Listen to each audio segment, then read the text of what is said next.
Selamat hari Pentakosta untuk kita semua. Hari ini kita memperingati pencurahan Roh Kudus kepada para murid, yaitu hari yang ke-50 sejak kematian dan kebangkitan Tuhan Yesus. Itu sebabnya pada pagi hari ini saya akan memberi judul khotbah saya, Pentakosta dan Karunia Roh Kudus. Saya rasa penting untuk kita membaca kembali kisah Pentakosta dari Kisah Rasul pasal 2, saya akan bacakan sekitar 21 ayat untuk mendasari kita dan kita mengingat kembali apa yang terjadi kurang lebih 2000 tahun yang lalu saat peristiwa Pentakosta itu. Mari kita lihat Kisah Rasul pasal 2. Ketika tiba hari Pentakosta, semua orang percaya berkumpul di satu tempat. Tiba-tiba turunlah dari langit suatu bunyi seperti tiupan angin keras yang memenuhi seluruh rumah di mana mereka duduk. Dan tampaklah kepada mereka lidah-lidah seperti nyala api yang bertebaran dan hinggap pada mereka masing-masing. Baik, saya jelaskan satu ayat ini dulu. Kenapa lidah-lidah seperti nyala api? Dalam Alkitab, api itu melambangkan pemurnian, juga melambangkan penghakiman. Tidak heran nanti di ayat-ayat selanjutnya kita melihat bahwa ayat yang sama yang menggenapi pencurahan Roh Kudus ini diambil dari kitab Yoel, dan ayat yang sama juga untuk menyatakan hari Tuhan. Jadi bukan cuma ada tanda-tanda nubuat, orang-orang muda akan bernubuat, mendapat mimpi, tetapi juga ada matahari akan menjadi gelap, bulan menjadi darah. Jadi tanda api itu melambangkan bahwa Roh Kudus yang dicurahkan itu selain membawa pemurnian kepada para murid, mengurapi mereka, juga membuat mereka harus memberitakan berita tentang penghakiman. Tidak heran dalam perjanjian baru kebangkitan Kristus itu berhubungan sekali dengan penghakiman. Dengan kebangkitannya, maka akan ada penghakiman dari antara orang mati. Jadi, kenapa bentuknya lidah-lidah api? Itulah paling tidak jawabannya. Kemudian ayat 4. Maka penuhlah mereka dengan Roh Kudus, lalu mereka mulai berkata-kata dalam bahasa-bahasa lain. Seperti yang diberikan oleh Roh itu kepada mereka untuk mengatakannya. Waktu itu di Yerusalem, diam orang-orang Yahudi yang saleh dari segala bangsa di bawah kolong langit. Ketika turun bunyi itu, berkerumunlah orang banyak. Mereka bingung karena mereka masing-masing mendengar rasul-rasul itu berkata-kata dalam bahasa mereka sendiri. Saudara akan kaget kalau tiba-tiba di sini saya berbahasa Spanyol saja. Pasti kaget kan? Tidak pernah belajar bahasa Spanyol tiba-tiba bisa gitu. Atau saya tiba-tiba berbahasa Arab di sini, pasti saudara akan kaget gitu ya. Nah, demikianlah keadaan saat itu. Orang-orang begitu kaget, kenapa murid-murid bisa berbicara dalam bahasa-bahasa dan logat yang lain. Bukan cuma bahasanya, tetapi logatnya juga tepat. Ayat 7, mereka semua tercengang-cengang dan heran lalu berkata, bukankah mereka semua orang yang berkata-kata itu orang Galilea? Bagaimana mungkin kita masing-masing mendengar mereka berkata-kata dalam bahasa kita sendiri? Yaitu bahasa yang kita pakai di negeri asal kita. Kita orang Partia, Media, Elam, penduduk Mesopotamia, Yudea dan Kapadokia, Pontus dan Asia, Pirgia dan Pamfilia, Mesir dan daerah-daerah Libya yang berdekatan dengan Kirene, pendatang-pendatang dari Roma. Baik orang Yahudi maupun penganut agama Yahudi, orang Kreta dan orang Arab, kita mendengar mereka berkata-kata dalam bahasa kita sendiri tentang perbuatan-perbuatan besar yang dilakukan Allah. Jadi mereka ngomong penginjilan tentang perbuatan-perbuatan besar yang dilakukan oleh Allah. Dalam bahasa-bahasa yang bisa dimengerti oleh orang-orang lain. Mereka semuanya tercengang-cengang dan sangat termangu-mangu sambil berkata seorang kepada yang lain, apakah artinya ini? Tetapi orang lain menyindir, mereka sedang mabuk oleh anggur manis. Mabuk kali, gitu ya. Maka bangkitlah Petrus berdiri dengan ke-11 rasul itu, dan dengan suara nyaring ia berkata kepada mereka, hai kamu orang Yahudi, dan kamu semua yang tinggal di Yerusalem, ketahuilah dan camkanlah perkataanku ini. Orang-orang ini tidak mabuk seperti yang kamu sangka, karena hari ini baru pukul 9. Karena mabuk itu di zaman itu selalu mulai malam, saudara ya. Dan saya rasa banyak di daerah-daerah, di kampung-kampung kita orang mabuk tuh rata-rata malam, jarang yang siang. Karena siang itu pergi ke kebun. Nanti pulang dari kebun capek baru dia mabuk lagi gitu ya. Sambil kocok kartu gitu. Biasanya di kampung-kampung gitu ya. Tetapi itulah yang difirmankan Allah dengan perantaraan Nabi Yoel. Nah ini dia. Nubuatan dari Nabi Yoel itu bukan soal kepenuhan Roh Kudus saja, tapi nanti soal penghakiman. Coba kita lihat. Ayat 17. Kita baca yuk sama-sama. 1, 2, 3. Akan terjadi pada hari-hari terakhir, demikianlah firman Allah, bahwa aku akan mencurahkan rohku ke atas semua manusia, maka anak-anakmu laki-laki dan perempuan akan bernubuat, dan teruna-terunamu akan mendapat penglihatan-penglihatan, dan orang-orangmu yang tua akan mendapat mimpi. Juga ke atas hamba-hambaku laki-laki dan perempuan akan kucurahkan rohku pada hari-hari itu, dan mereka akan bernubuat. Dan aku akan mengadakan mujizat-mujizat di atas, di langit, dan tanda-tanda di bawah, di bumi, darah dan api dan gumpalan-gumpalan asap. Matahari akan berubah menjadi gelap, perhatikan, itu bicara kiamat nanti. Gelap gulita dan bulan menjadi darah sebelum datangnya hari Tuhan, hari yang besar dan mulia itu.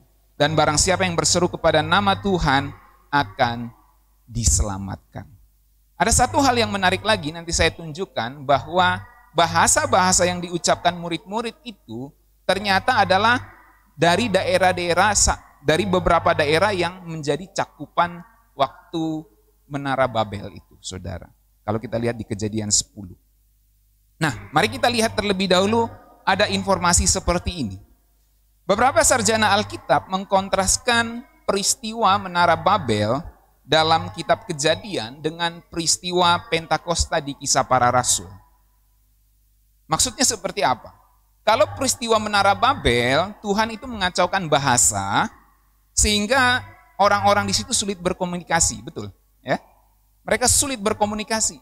Minta bata, yang dilemparnya kerikil, marah gitu. Minta semen, misalnya ada semen sudah zaman itu gitu ya. Yang dilemparnya apa? Pasir gitu. Jadi mengacaukan semua bahasa saat itu. Mengacaukan bahasa mereka saat itu. Nah, di Pentakosta Tuhan memberikan karunia yang melampaui hambatan bahasa untuk mereka berkomunikasi. Dalam hal ini murid-murid yang menerima karunia bahasa asing saat itu, bahasa-bahasa lain itu, bisa menyampaikan dengan bahasa-bahasa yang dapat dimengerti oleh orang-orang yang datang ke Yerusalem. Jadi ini sebuah kontras, hal yang berlawanan dengan Menara Babel. Di Menara Babel satu bahasa digoncangkan atau dikacau balaukan oleh Tuhan, tetapi di peristiwa Pentakosta itu kemudian bahasa itu dibuat oleh Tuhan supaya ketika murid-murid bicara semua orang bisa mengerti. Yang satu dibuat supaya tidak bisa berkomunikasi, yang satu lagi dibuat supaya bisa berkomunikasi dalam berbagai bahasa. Nah, kalau kita lihat Kejadian 11 ayat 1 misalnya. Adapun seluruh bumi satu bahasanya dan satu logatnya. Lalu kita lompat ayat 5. Lalu turunlah Tuhan untuk melihat kota-kota dan menara, melihat kota dan menara yang didirikan oleh anak-anak manusia itu. Dan ia berfirman, mereka ini satu bangsa dan satu bahasa untuk semuanya. Ini barulah permulaan usaha mereka, mulai dari sekarang apapun juga yang mereka rencanakan, tidak akan dapat terlaksana. Tidak ada yang dapat terlaksana. Ayat 7. Baiklah kita turun dan mengacau balaukan di sana bahasa mereka, sehingga mereka tidak mengerti lagi bahasa masing-masing. Tuh, dikacaukan. Demikianlah mereka diserahkan Tuhan dari situ ke seluruh bumi dan mereka berhenti mendirikan kota itu. Itulah sebabnya sampai sekarang nama kota itu disebut Babel karena disitulah dikacau balaukan Tuhan bahasa seluruh bumi dan dari situlah mereka diserahkan Tuhan ke seluruh bumi. Jadi saudara bisa melihat yang satu dibuat tidak bisa berkomunikasi yaitu Menara Babel di peristiwa Pentakosta. bisa dibuat berkomunikasi ke dalam berbagai bahasa. Dan menarik sekali, ini kan Kejadian 11. Kalau saudara baca Kejadian 10, keturunan Nuh itu dari bangsa-bangsa yang disebutkan di Kejadian 10, kalau saudara baca, itu update-nya adalah beberapa bangsa yang ada di Kisah Para Rasul pasal 2 itu, saudara. Nah, jadi poinnya apa? Poinnya, karunia berbicara dalam bahasa lain diberikan Tuhan untuk menarik perhatian dan melancarkan komunikasi. Makanya waktu orang-orang di situ melihat murid-murid, wah, kok bisa tiba-tiba dia bisa berbicara dalam bahasa kita dan logat kita. Orang-orang di Yerusalem saat itu menjadi tertarik. Sehingga karunia itu diberikan Tuhan untuk menarik perhatian dan melancarkan komunikasi. Dalam hal ini supaya berita Injil saat itu bisa diberitakan secara lebih cepat viral. Gitu ya. Nah, kalau sekarang supaya lebih cepat viral ada media sosial. Zaman dulu Tuhan pakai karunia itu supaya lebih cepat viral itu penginjilan, ya, atau berita tentang keselamatan. Nah, saudara-saudara, pada peristiwa dibaptis Roh Kudus saat itu, murid-murid bisa berkata-kata dalam bahasa-bahasa lain yang bisa dipahami oleh orang-orang dari berbagai bangsa yang ada di Yerusalem saat itu. Kita bisa lihat itu di Kisah Rasul 2 ayat 4. Bahkan bukan hanya berkata-kata dalam bahasa asing, tapi juga mengucapkannya dengan dialek atau logat yang tepat. Nah, hal ini menggenapi janji Tuhan Yesus sebelum ia naik ke sorga. Di dalam versi kitab Markus, pesan Tuhan Yesus kepada murid-muridnya adalah, tanda-tanda ini akan menyertai orang-orang percaya, mereka akan mengusir setan demi namaku, mereka akan berbicara dalam bahasa-bahasa yang baru. Nanti kita lihat di dalam perjanjian baru, bahasa-bahasa yang baru itu ternyata ada dua, senolalia dan glosolalia. Senolalia itu yang terjadi dalam peristiwa Pentakosta, glosolalia itu kemudian yang kita sebut karunia bahasa roh. Jadi bahasa-bahasa yang baru saat itu digenapi dalam peristiwa Pentakosta. Nah, dari sini kita akan membahas relasi karunia Roh Kudus dan baptisan. Jadi pada peristiwa Pentakosta itu digenapi beberapa hal. Yang pertama janji Tuhan Yesus, dan yang kedua apa yang diberitakan oleh Yohanes Pembaptis. Aku membaptis kamu dengan air, tetapi ia yang datang akan membaptis kamu dengan Roh Kudus. Dan kita melihat ketika peristiwa baptisan Roh Kudus, Rasul Petrus mengatakan, engkau harus dibaptis dan engkau akan menerima karunia Roh Kudus. Nah, dari hal ini saya akan memberikan saudara sebuah pelajaran penting relasi karunia Roh Kudus dan baptisan. Ada 3 kasus setidaknya dalam kitab Kisah Para Rasul, saudara, tentang relasi karunia Roh Kudus dan baptisan. Mari kita lihat kasus yang pertama, yaitu saat Pentakosta di mana Rasul Petrus berkhotbah dalam Kisah Rasul 2 ayat 38. Kita baca bersama, 1, 2, 3. Jawab Petrus kepada mereka, bertobatlah dan hendaklah kamu masing-masing memberi dirimu dibaptis dalam nama Yesus Kristus untuk pengampunan dosamu, maka kamu akan menerima karunia Roh Kudus. Oke. Saudara mulai lihat di sini. Kesannya di ayat itu kita harus dibaptis dulu baru kita menerima karunia Roh Kudus. Kesannya begitu kan? Itu kasus pertama. Kita lihat kasus yang kedua.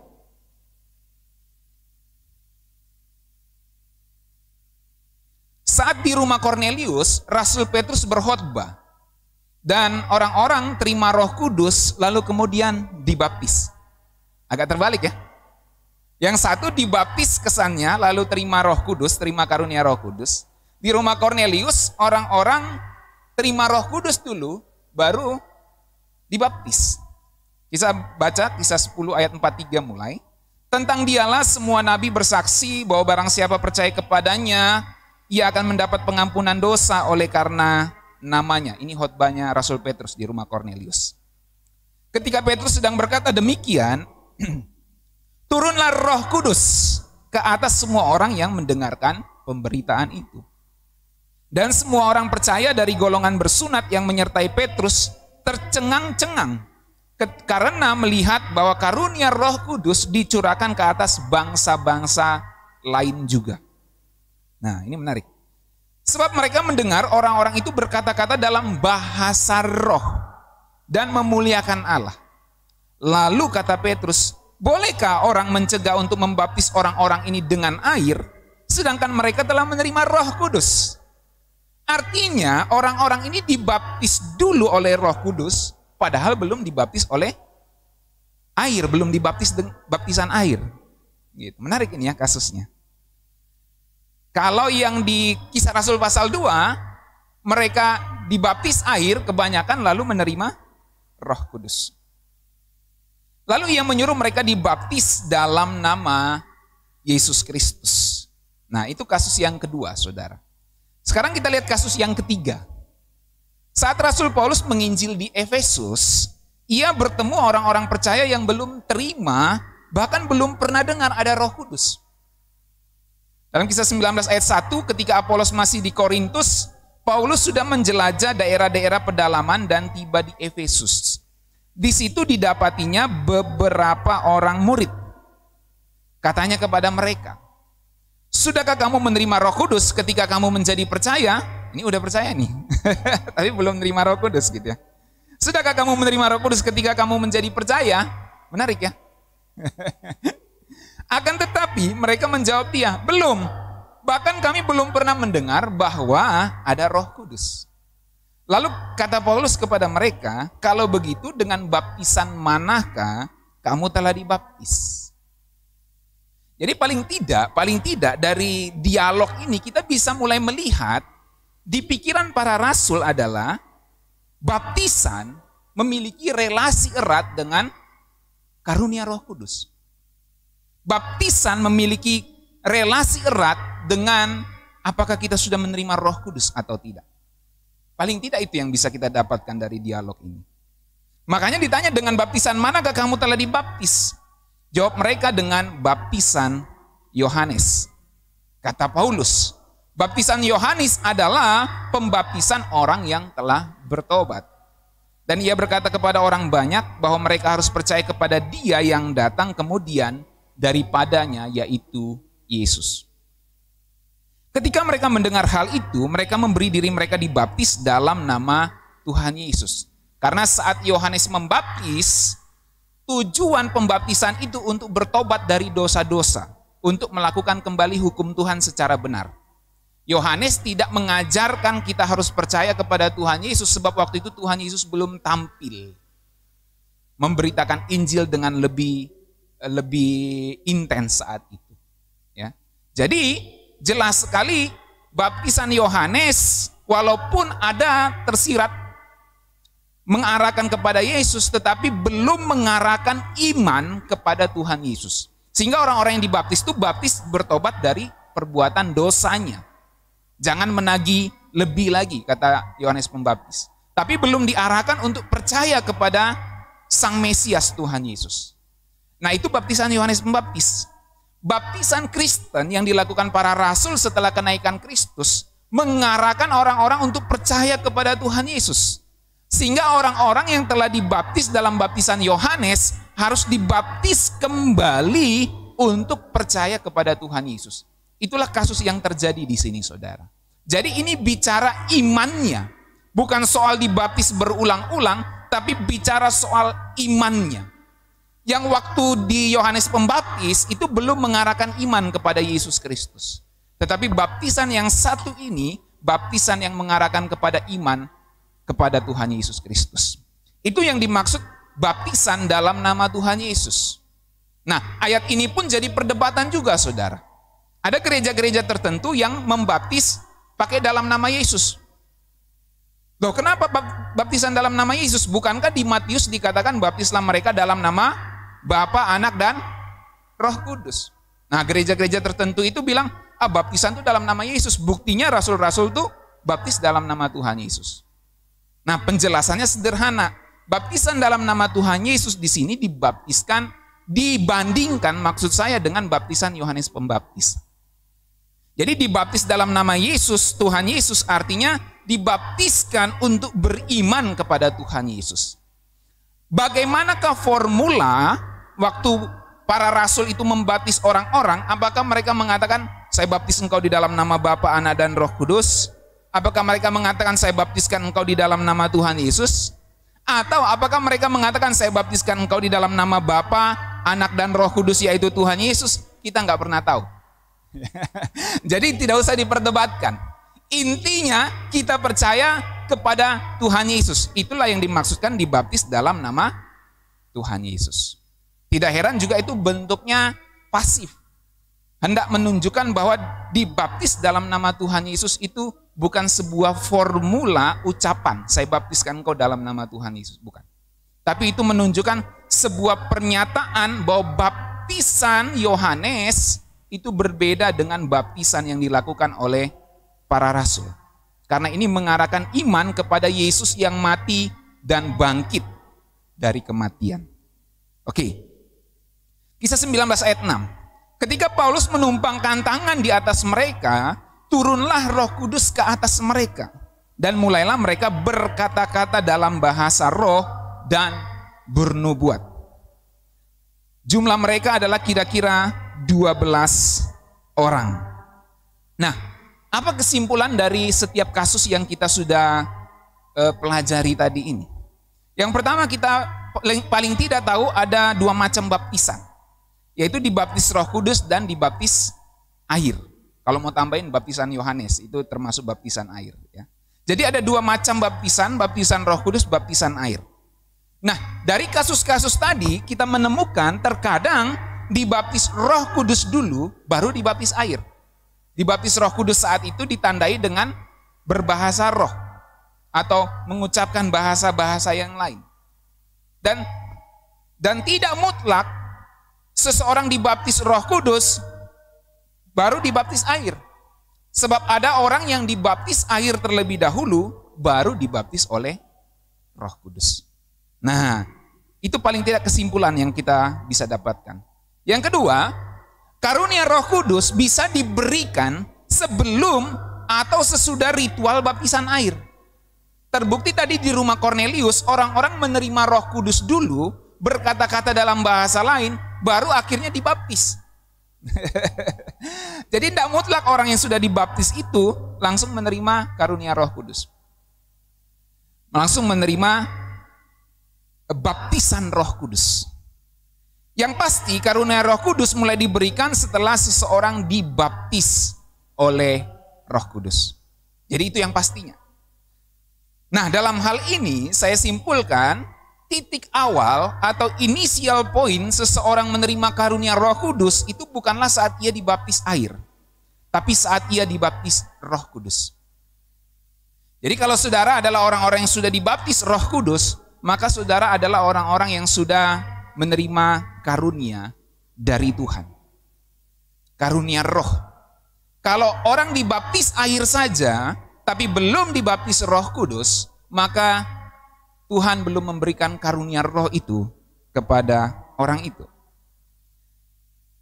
Dengan kata lain, kita pertama kali menerima karunia Roh Kudus itu saat kita dibaptis oleh Tuhan Yesus dengan Roh Kudus.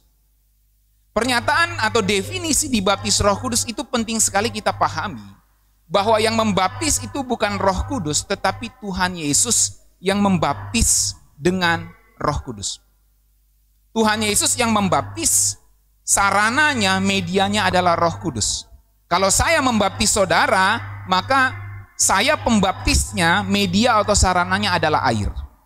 Tetapi kalau baptisan Roh Kudus, pembaptisnya adalah Tuhan Yesus, dan medianya, sarananya adalah Roh Kudus. Nah, pelajaran itu sudah saya sampaikan di arti baptisan Roh Kudus, ada di YouTube, saudara ya. Nah, baptisan Roh Kudus itu bukan hanya titik awal seseorang menerima karunia roh, tetapi juga titik awal seseorang menjadi anggota tubuh Kristus. Itu sebabnya penting sekali tadi saya sampaikan bahwa titik awal orang menerima karunia Roh Kudus adalah baptisan Roh Kudus, bukan baptisan air. Lalu kemudian baptisan Roh Kudus itu pembaptisnya adalah Tuhan Yesus dan sarananya adalah Roh Kudus. Dengan demikian kita mengerti bahwa baptisan Roh Kudus bukan hanya titik awal seseorang menerima karunia Roh Kudus, tetapi juga sebuah titik awal seseorang masuk menjadi anggota tubuh Kristus. Itu sebabnya baptisan Roh Kudus itu mutlak dialami oleh semua orang percaya. Dalam hal inilah kita mengerti bahasa roh bukanlah tanda mutlak seseorang dibaptis Roh Kudus. Nah, karena ada banyak orang Kristen yang sungguh-sungguh percaya kepada Tuhan Yesus, tetapi tidak pernah menerima karunia bahasa roh itu di dalam hidupnya sampai dia mati. Apakah dia bukan anggota tubuh Kristus? Saya rasa tidak demikian. Jadi di sini kita perlu mengerti.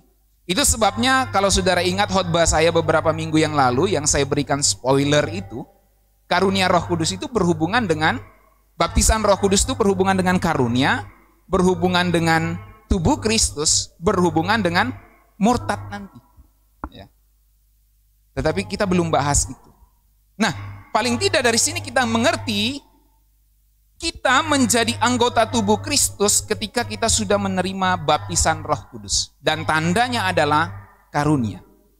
Seperti anggota tubuh berbeda-beda, demikian karunia roh yang diberikan kepada setiap orang juga berbeda-beda atau bervariasi.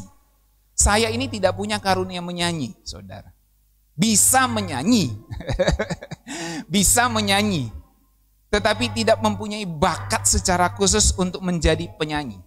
Sebab terkadang suara saya banyak falsetonya, falseto yang lain, saudara ya. Nah, tetapi bisa nyanyi, ya, tetapi tidak ahli di sana. Nah, dalam 1 Korintus 12 ayat 4 sampai 6 ada rupa-rupa karunia tetapi satu roh. Dan ada rupa-rupa pelayanan tetapi satu Tuhan. Rupa-rupa itu sudah menunjukkan ada berbagai macam. Ada variasi, ada varian. Seperti kalau kita beli snack, varian barbecue, varian sapi panggang, varian keju gitu saudara ya. Nah, karunia itu begitu juga. Satu merek karunia ada berbagai macam variannya. Dan ada berbagai-bagai perbuatan ajaib. Tetapi Allah adalah satu yang mengerjakan semuanya dalam semua orang. Ada satu macam citato. Siapa yang tidak suka kentang? Saya rasa semuanya suka kentang. Tetapi ada berbagai macam varian dan hanya ada satu pabriknya. For example begitu. Jadi semuanya dikerjakan oleh satu pabrik yang sama, yaitu Tuhan dalam hal ini melalui distributor tunggalnya, Roh Kudus. Yang pasti karunia Roh Kudus itu diberikan untuk kepentingan bersama. Inilah yang membedakan karunia dengan hadiah. Sebab kalau kita mendapatkan hadiah itu untuk kepentingan diri kita sendiri, bukan? Wah, saya dapat hadiah nih. Itu saya berikan untuk kamu, untuk kepentingan dirimu. Nah, karunia itu berbeda dengan hadiah. Dalam hal karunia itu diberikan untuk kepentingan orang lain. Tuhan berikan kita sebuah gift, sebuah karunia. Tuhan bilang itu bukan untuk kepentinganmu. Itu untuk kepentingan orang lain. Kita bisa nanya, kalau gitu Tuhan aja yang langsung kerjain, gak usah lalui saya. Itulah karunia. Saya kasih kamu kepercayaan untuk kamu gunakan membangun orang lain. Untuk kamu gunakan bagi kepentingan orang lain. Itu karunia. Beda dengan hadiah. Saya berikan kamu hadiah untuk kamu pakai untuk kepentingan dirimu. Tapi kalau karunia itu untuk kepentingan orang lain. Sampai di sini saudara bisa melihat perbedaan ini. Amin. Nah, karunia Roh Kudus yang tidak digunakan untuk kepentingan bersama akan menimbulkan perpecahan. Itu sebabnya penting kita mengerti karunia itu berhubungan dengan kita sebagai anggota tubuh Kristus. Perpecahan gereja terjadi ketika orang tidak menggunakan karunia-Nya untuk kepentingan bersama. Mengapa? Sebab karunia roh yang dimiliki seseorang bisa membuat seseorang itu menjadi sombong. Karena ada yang sombong, maka nanti ada yang iri hati. Dia terlalu menonjolkan diri, nanti ada yang iri hati. Nanti ada yang merasa rendah diri. Aduh, Tuhan kasih karunia dia suara yang bagus, saya ini suaranya fals-fals, dia rendah diri. Yang satu jadi sombong, yang satu jadi rendah diri, saudara. Yang lainnya iri hati. Dia satu suaranya fals, dia satu suaranya bagus. Saya sama sekali nggak punya karunia. Mungkin dia ngomong gitu ya. Dengan rasa rendah diri. Menimbulkan iri hati, saudara. Karena apa? Karena karunia itu dia pikir untuk dirinya, bukan untuk kepentingan bersama, kepentingan orang lain. Coba lihatlah gereja-gereja yang banyak mengalami perpecahan. Pasti di dalamnya ada orang-orang yang mau menggunakan apa yang Tuhan berikan kepadanya untuk kepentingan dirinya sendiri. Saya ada di organisasi dan saya sudah melihat ada orang-orang yang menggunakan kekuasaannya yang diberikan untuk kepentingan dirinya sendiri. Dan akibatnya terjadilah gejolak di dalam gereja, saudara. Dan saya sudah melihat itu. Apalagi saya sekarang ada di organisasi. Saya sudah lihat, saudara, hal-hal seperti itu. Jadi penting sekali untuk kita melihat karunia itu harus digunakan untuk kepentingan bersama. Sehingga tidak timbul perpecahan. Kalaupun timbul perpecahan, itu berarti orang-orang itu tidak menggunakan karunia dengan baik. Nah, mari kita lihat soal karunia ini, saudara. Dalam Alkitab, ada 9 karunia Roh Kudus. Dalam 1 Korintus 12 ayat 8-10, kalau saudara baca di situ nanti, penekanannya karunia itu untuk kepentingan bersama. Lalu kemudian dalam Alkitab, dalam hal ini di Efesus 4 ayat 11-12, ada 5 karunia jabatan pelayanan. Itu nabi, rasul, penginjil, guru, lalu apa lagi? Nanti baca aja. Penekanannya untuk memperlengkapi orang-orang kudus bagi pekerjaan pelayanan, bagi pembangunan tubuh Kristus. Dari 2 ayat ini saudara bisa lihat. Karunia itu ditekankan untuk kepentingan orang lain, kepentingan bersama. Lalu di Roma 12 ayat 6-8 ada beberapa karunia pelayanan yang lain. Penekanannya kasih karunia harus digunakan atas dasar kasih.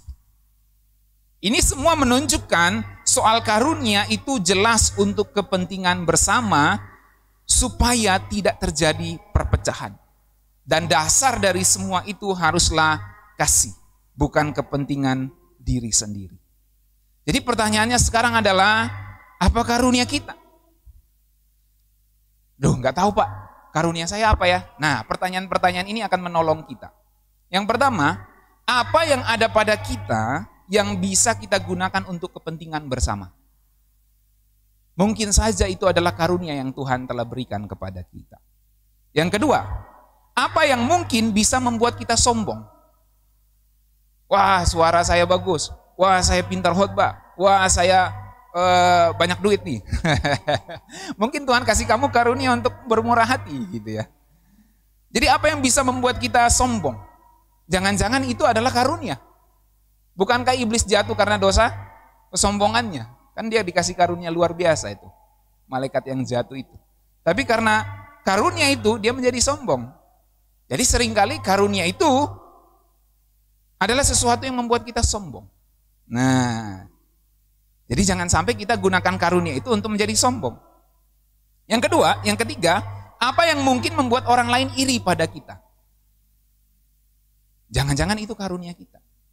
Kalau orang sering ngomong, wih kamu hebat sekali ya, kamu ini sekali ya, gitu. Untuk sesuatu yang kita lakukan, jangan-jangan itu karunia yang Tuhan kasih sama kita. Lalu apa yang sering kita banding-bandingkan dengan orang lain?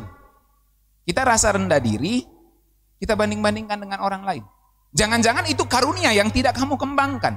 Karena ada karunia yang dikembangkan, yang berasal dari bakat. Ada karunia yang memang tidak perlu dikembangkan. Karena seperti karunia bahasa roh, itu kan insidentil. Karunia kesembuhan itu semua insidentil, saudara. Lalu apa yang menurut orang ada padamu dan tidak banyak orang di sekitarmu memilikinya? Yang spesifik. Kamu ada di sebuah tempat, ternyata tidak banyak orang yang memiliki kemampuan seperti yang kamu miliki. Jangan-jangan itu karunia yang Tuhan berikan kepadamu. Nah, lalu apa perbedaan bakat dan karunia? Pertanyaan ini sering dimunculkan. Perlu kita pahami, bakat itu kemampuan atau bawaan sejak kecil. Sejak kecil kita sudah punya kemampuan bawaan itu bakat, saudara. Ada orang-orang yang sejak kecil punya bakat pemusik memang. Dia cepat sekali belajar musik. Kalau dalam bahasa kerennya itu ada multiple intelligence-nya. Ada orang yang kecerdasannya itu spasial, kecerdasan musik, kecerdasan seni, kecerdasan menggambar, kecerdasan matematis. Ya. Ada orang yang pintar musik tapi susah sekali belajar matematika. Ada orang yang pintar sekali sains, pengetahuan alam, tetapi ketika belajar musik susah sekali dia. Jadi itu bakat, kemampuan bawaan sejak kecil yang tentu ada proses pengembangan di dalamnya, ada peran orang tua juga bisa menuntun itu, tetapi itulah bakat, saudara. Nah, karunia itu kemampuan yang diberikan saat seseorang dibaptis Roh Kudus, ini bedanya. Jadi karunia itu jelas sekali berhubungan dengan baptisan Roh Kudus itu. Karena titik awal seseorang menerima karunia adalah saat dia dibaptis Roh Kudus. Tetapi kita perlu mengerti juga, seringkali bakat digunakan Tuhan menjadi karunia. Artinya Tuhan tahu orang ini punya bakat bawaan sejak lahir, walaupun itu juga sebuah gift dari Tuhan, bukan? Karena dia pencipta kita. Tapi dalam hal ini kita bedakan bahwa gift yang dari lahir itu dengan gift yang saat kita dibaptis Roh Kudus, saat kita percaya dan menerima baptisan Roh Kudus itu. Nah, seringkali Tuhan melihat bakat kita dan menggunakannya atau kemudian mengempowernya, memberdayakannya jadi karunia Roh Kudus. Saudara bisa paham yang saya maksudkan? Amin. Jadi ada orang yang dari sejak kecil dia pintar sekali berbahasa. Saya ini salah satu kekurangannya adalah bahasa, saudara. Kecerdasan bahasa saya itu agak kurang. Ya, makanya susah sekali belajar bahasa Inggris. Tetapi mau nggak mau, karena kalau belajar teologi mau nggak mau harus paling tidak mengerti bahasa Inggris. Tetapi saya harus jujur mengatakan saya bukan orang yang punya bakat berbahasa dari sejak kecil. Ada orang-orang yang sejak kecil pintar sekali berbahasa. Ada orang-orang yang sejak kecil pintar sekali diajarin musik cepat, termasuk Aweng nih, cepat sebenarnya dia belajar musik. Hanya kadang perlu dipicu dengan sedikit marah.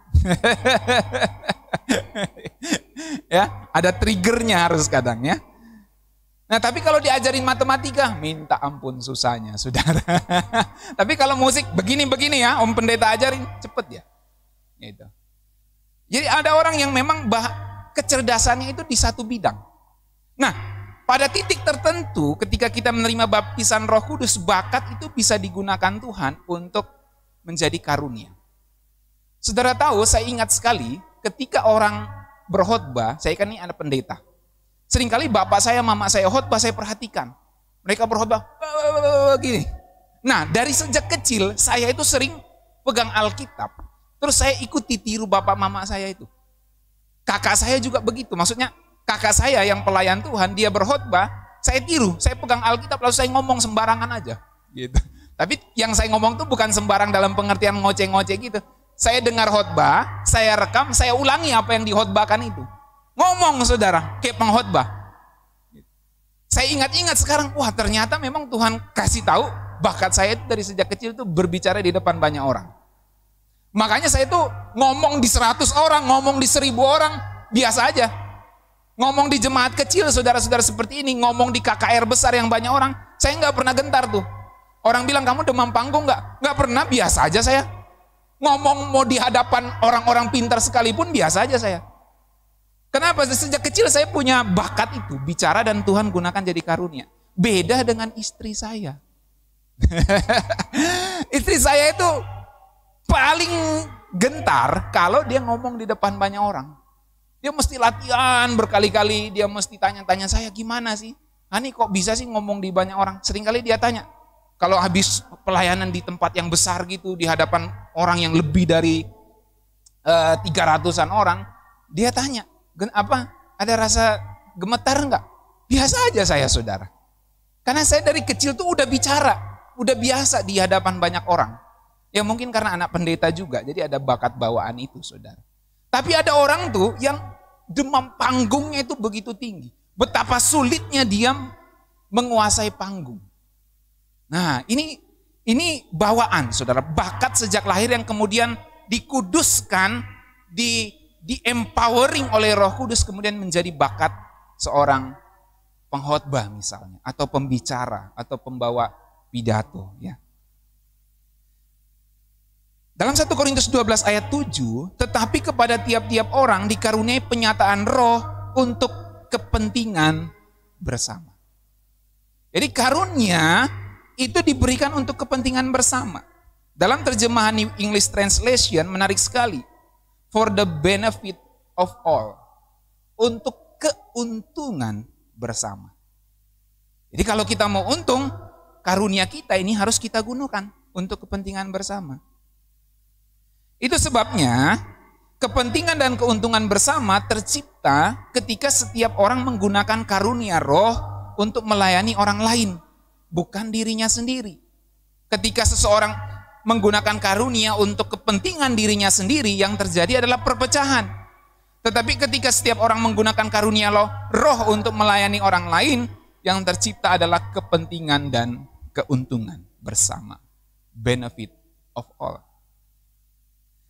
Dalam 1 Korintus 12 ayat 18, tetapi Allah telah memberikan kepada anggota masing-masing secara khusus suatu tempat pada tubuh seperti yang dikehendakinya. Saya perhatikan di situ. Memberikan kepada anggota masing-masing secara khusus, spesifik. Suatu tempat pada tubuh. Mungkin saya di anggota tubuh Kristus ini adalah tangan. Mungkin saudara di anggota tubuh Kristus adalah badan. Mungkin saudara di anggota tubuh, maksudnya perut sini. Mungkin saudara di anggota tubuh Kristus adalah paha, kaki, dan lain-lain. Kita semua punya tempat yang khusus seperti yang dikehendakinya. Nah, dari sini kita mengerti kalau kita sedang bergumul mencari kehendak Tuhan dalam hidup ini, coba kita lihat apa karunia kita. Tuhan, apakah kehendakmu dalam hidupku ini? Coba lihat apa karuniamu. Jangan-jangan Tuhan mau kamu mengembangkan apa yang sudah menjadi bakat dan karuniamu itu. Kembangkanlah itu untuk kepentingan bersama dalam jemaat, dan sebab itulah kehendak Tuhan di dalam hidupmu. Paling tidak itu kehendak untuk kita berjemaat, bergereja. Mungkin kehendak Tuhan dalam pekerjaanmu juga erat kaitannya dengan karuniamu. Jadi kembangkanlah di situ, saudara. Ada orang-orang yang bekerja di sebuah tempat dan dia merasa bosan di situ. Mengapa? Karena dia salah tempat. Atau pekerjaannya tidak sesuai dengan karunianya, sehingga dia merasa jenuh di situ. Tetapi kalau kita mengerjakan sesuatu yang kita menjadi bakat dan karunia kita, Tuhan akan pakai kita di situ secara maksimal dalam ukuran kita masing-masing, saudara. Saya menemukan tempat saya memang adalah di pengkhotbah. Waktu kecil tuh saya juga pengen jadi penyanyi. Main gitar sambil nyanyi itu menurut saya keren banget gitu. Waktu kecil gitu ya. Main gitar sambil nyanyi. Cuma ya apa daya, suara tak sampai. Jadi kalau urusan khotbah, saya siap gitu. Kan, dan memang banyak waktu saya itu untuk belajar Alkitab, saudara. Banyak baca literatur sehingga memang tempat saya di sini. Oleh sebab itu ketika saya mau bicara di 5 orang, bicara di 100 orang, di 1000 orang, saya biasa aja. Gitu. Bahkan persiapan saya untuk bicara mau bicara di 3 orang dengan bicara di 1000 orang, persiapan saya itu nggak berubah, sama. Time-nya itu sama. Kesungguhannya mempersiapkan itu sama. Saya tidak pernah berpikir saya berbicara misalnya di banyak orang, terus persiapan saya jauh lebih mantap gitu, enggak. Saya mau bicara di 3 orang, persiapan saya juga matang. Awal-awal Rema Bible Teaching itu dibuat, ini ada Ibu Aud, Ibu Evi, Saudari Evi, dan Saudari Feli waktu itu belum menikah. 3 orang murid saya yang setia. Ikuti RBT. Saudara tahu, persiapan saya itu bisa berhari-hari saat itu. Waktu itu saya kan belum terlalu sibuk sekali. Istri saya saksinya. Saya belajar Alkitab itu berhari-hari. Jadi hari Minggu saya selesai khotbah, Senin, Selasa, Rabu itu saya di depan buku-buku, di depan laptop untuk mempersiapkan RBT hari Rabu itu, saudara. Makanya itu ada makalah berlembar-lembar, bukan? Nah ini saksi-saksinya itu. Kemudian datang Ibu JN, banyak-banyak lagi yang lain.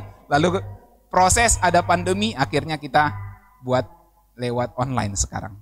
Nah, tetapi puji Tuhan dengan begitu saudara bisa dapat tampilan slide-slide-nya juga.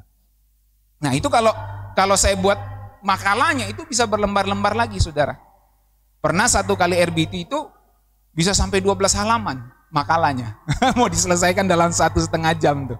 Itu karena apa? Persiapannya itu dari sejak hari Minggu selesai khotbah, Minggu sore kalau saya sudah tidak ada kegiatan lagi, saya buat itu bahan, saudara. Sampai hari Rabu malam itu, menjelang RBT itu. Nah memang sekarang karena saya sudah terbiasa berlatih, akhirnya saya agak lebih cepat lagi menyiapkan bahan-bahan itu, saudara. Nah maksud saya adalah bahwa karunia yang kita miliki itu akan kita ketahui ketika kita melakukannya terus-menerus, maksimal terus-menerus. Saya kasih nasihat sama Aweng. Aweng, ingat, bisa, biasa, ahli. Saya sedang ngajar dia gitar. Ya, jadi Aweng ini sudah bisa sedikit main gitar nih. Coba Aweng ambil gitar itu. Kasih lihat nih. Nih, sini Aweng, sini. Sini, kasih lihat jemaat. Biar orang tahu nih kamu. Sini. Ya, dicabut aja, Pak. Coba Aweng, pegang. Ya, karena kita ngomong karunia, jadi saya mau kasih tunjuk kepada saudara-saudara sini. Coba main satu lagu. Coba. Apa? Sini aja saya pegang. Lagu. Coba. Yang sudah dilatih. Happy birthday. Ya, happy birthday. Dia latihan happy birthday untuk ulang tahun saya. Ya, happy birthday katanya. Oke, coba Bang. Happy birthday to you. Happy birthday to you. Happy birthday, happy birthday, happy birthday to you. Masuk di kamera nggak dia, Jo? Oke, biar Oma Lili lihat dia. Oma Lili ini kan suka suruh Aweng belajar musik. Nah sekarang udah bisa dia, Oma. Nah, lagi. Happy birthday to you, Om Pendeta. Happy birthday to you. Happy birthday, happy birthday, happy birthday to you. Oke, thank you. Tepuk tangan untuk Aweng. Dia udah bisa sampai kunci-kunci palang ya, B minor apa semua itu.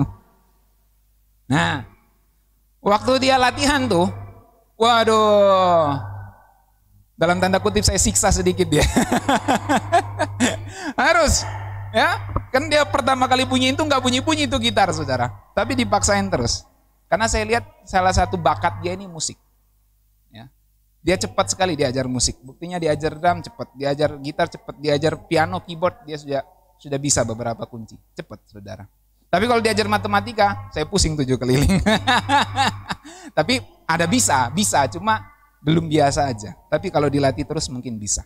Nah, saya harap ini memicu kita untuk bagi orang tua yang punya anak untuk melihat bakat anak-anak kita. Karena kelak mereka besar akan dipakai Tuhan, bakat itu menjadi karunia mereka. Ya. Jadi saya harap orang-orang tua yang punya anak kecil nih, Pak Dolok, Ibu Feli di rumah ya, itu belum mulai bisa melihat bakatnya Elois nih apa. Ya. Mesti dipersiapkan. Karena bakat yang kita miliki bisa Tuhan gunakan menjadi karunia yang bisa memberkati banyak orang. Terutama di dalam ladang pelayanan, terutama di dalam konteks bergereja, berjemaat, saudara ya. Itu sebabnya kalau kita yakin Tuhan tempatkan kita di suatu tempat, maka kita harus yakin bahwa kita mampu dan bisa menggunakan semua karunia yang ada pada kita secara maksimal di situ. Nah, seringkali hal yang perlu kita lakukan adalah berinisiatif. Hanya itu, saudara.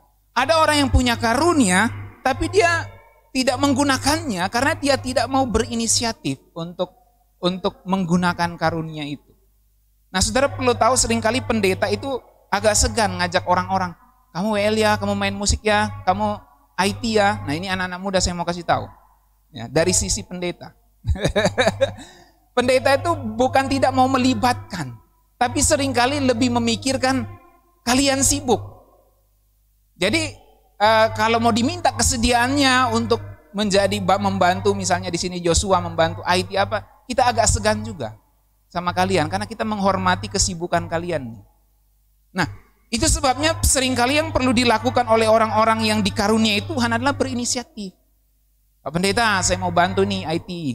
Saya mau bantu untuk LCD layar gitu. Oh, senang, silakan. Gitu. Nah, ini anak-anak muda yang punya karunia IT ini. Abed, Mr. Harry di rumah itu kalau lagi nonton ini. Ya, sekali-sekali gantikan Joshua ini ya untuk membantu ya. Kemudian yang bisa main musik. Saya di teman-teman hamba Tuhan ngomong begini, anak-anak muda saya itu ada, tapi yang punya bakat musik kok kurang sekali ya. Saya sering ngomong sama teman-teman hamba Tuhan. Karena saya lihat anak-anak muda di gerejanya, wah, main musik semua, saudara. Anak-anak muda saya ini ya lumayan, dibilang banyak enggak juga, tapi ada, tapi enggak ada yang punya bakat musik. Nah, ternyata saya mulai lihat tuh, si Iva itu ada bakat musiknya. Satu kali dia main kajon waktu itu. Nah, jadi mulai ada ini. Nah, coba kita kembangkan bakat kita. Ya. Siapa tahu ada bakat-bakat terpendam, tersembunyi yang perlu kita maksimalkan untuk pelayanan. Kalian juga bisa gunakan bakat kalian untuk di tempat kerja dan lain-lain. Tetapi dalam konteks ini sebagai hamba Tuhan saya mau katakan gunakan juga untuk pelayanan di tempat ini. Kita sama-sama mengembangkan pekerjaan Tuhan ini, saudara. Dan seringkali yang perlu kita lakukan untuk mengembangkan karunia ada pada satu titik awal, berinisiatif. Om Pendeta, saya bisa bantu apa? Pak Pendeta, saya bisa bantu apa? Nah, saya punya kemampuan ini, saya main gitar ya. Saya punya kemampuan ini, saya bantu ini ya. Seperti itu, saudara. Dan kalau saudara dapat hamba Tuhan yang tepat, dia akan sangat senang ya untuk menerima saudara dalam pelayanan. Waktu Evangelis Indah ini, Pak Indah ini datang ke sini, Pak, saya mau membantu pelayanan. Oh, silakan. Ya. Kalau saya orang yang terbuka, siapa yang mau bantu pelayanan silakan. Karena itu kita mengembangkan karunia masing-masing.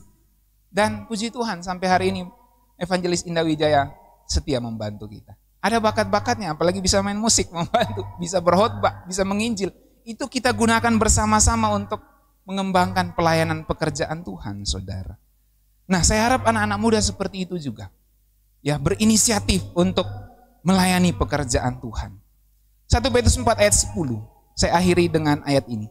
Layanilah seorang akan yang lain, sesuai dengan karunia yang diperoleh tiap-tiap orang sebagai pengurus yang baik dari kasih karunia Allah. Saudara perhatikan, kita semua telah menerima karunia itu kalau kita percaya sungguh kepada Tuhan dan kita dibaptis Roh Kudus.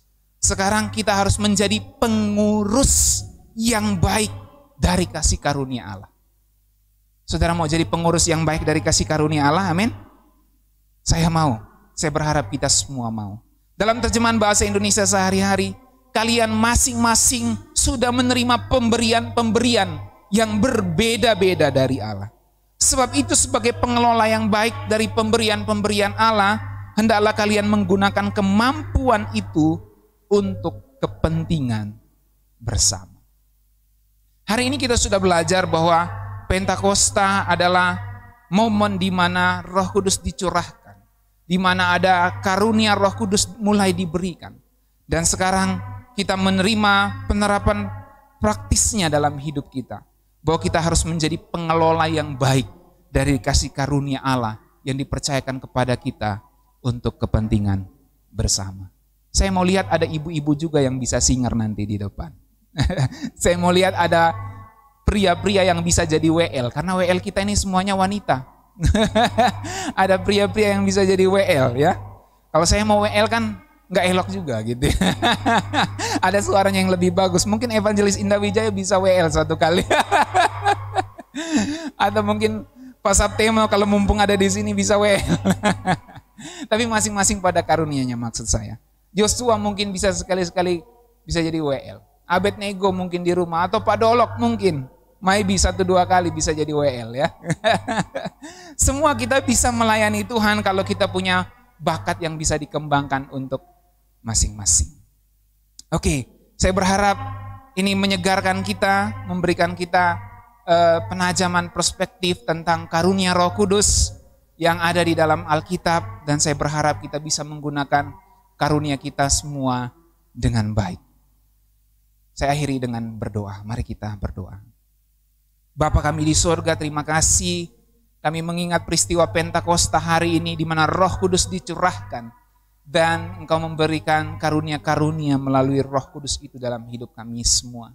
Dan hari ini kami juga belajar untuk menjadi pengelola, pengurus yang baik dari kasih karunia yang Tuhan telah berikan kepada kami semua. Biarlah kami dapat menggunakan semua karunia itu untuk kepentingan bersama di dalam jemaat Tuhan di tempat ini. Bapa, terima kasih untuk kebenaran firman-Mu. Hamba berdoa biarlah Engkau memberkati setiap jemaat-Mu dalam bakat, dalam karunia, dalam talenta yang Tuhan percayakan kepada mereka masing-masing untuk dapat digunakan bagi kemuliaan Tuhan. Berkatilah pekerjaan mereka, berkatilah setiap usaha mereka, biarlah dapat mereka kembangkan semua kepercayaan yang Tuhan berikan itu untuk kemuliaan nama Tuhan. Kami bersyukur untuk firman-Mu hari ini di dalam nama Tuhan Yesus. Haleluya. Amin.